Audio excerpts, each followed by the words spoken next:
This video is to give you an update and a reminder about how to read and understand the Semester 1 report cards. The Semester 1 report cards have been updated since previous report cards. When you receive your child's report card, you will see a format that looks like this for each of the classes. You will see the subject, you'll see the level, either if your child is in middle school or high school, and you will see the teacher. You will also see the levels of achievement that your child received in the first quarter. You will see the levels of achievement that your child received in the second quarter.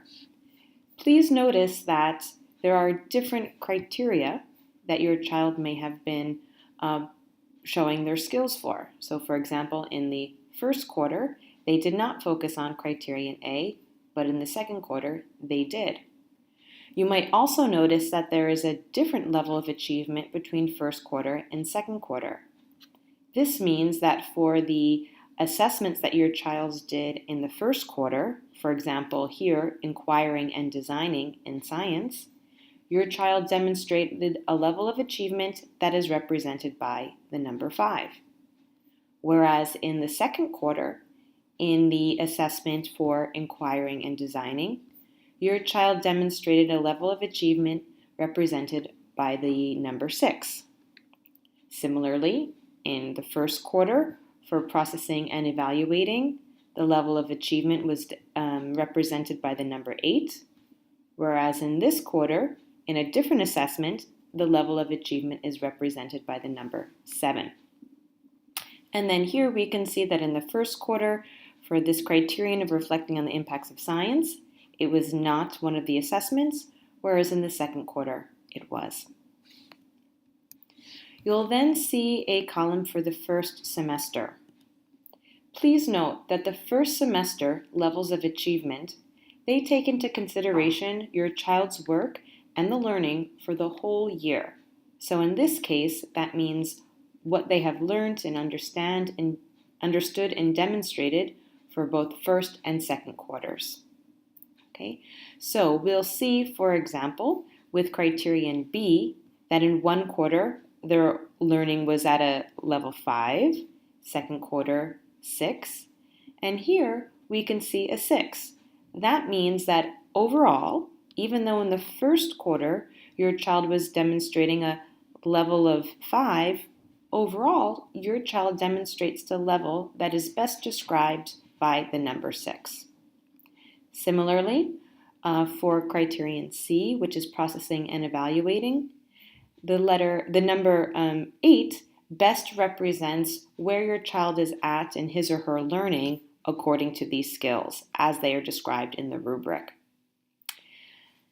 These numbers here, these levels of achievement, are then used to calculate the first semester final. This is also known as the MYP grade.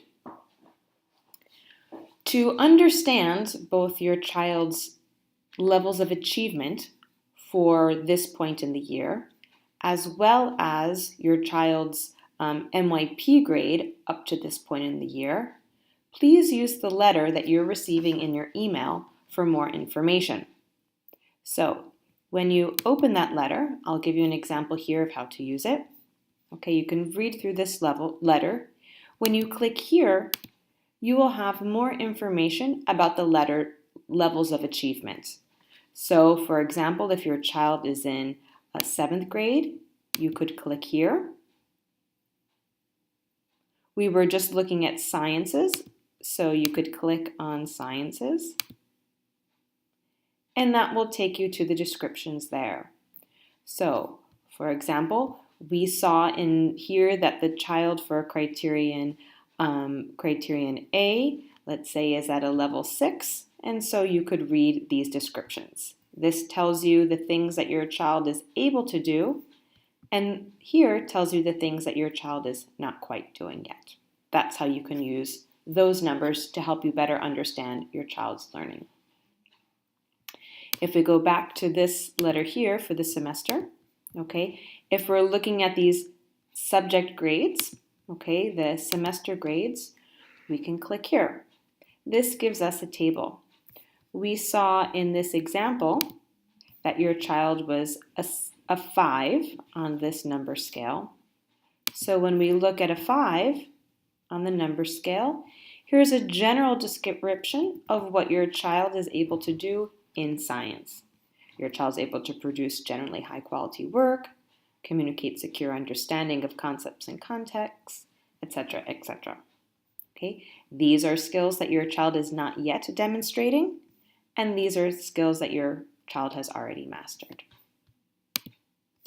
So, please do use these resources to help you better understand and get the most out of your child's Quarter 2 and Semester 1 report cards. Thank you.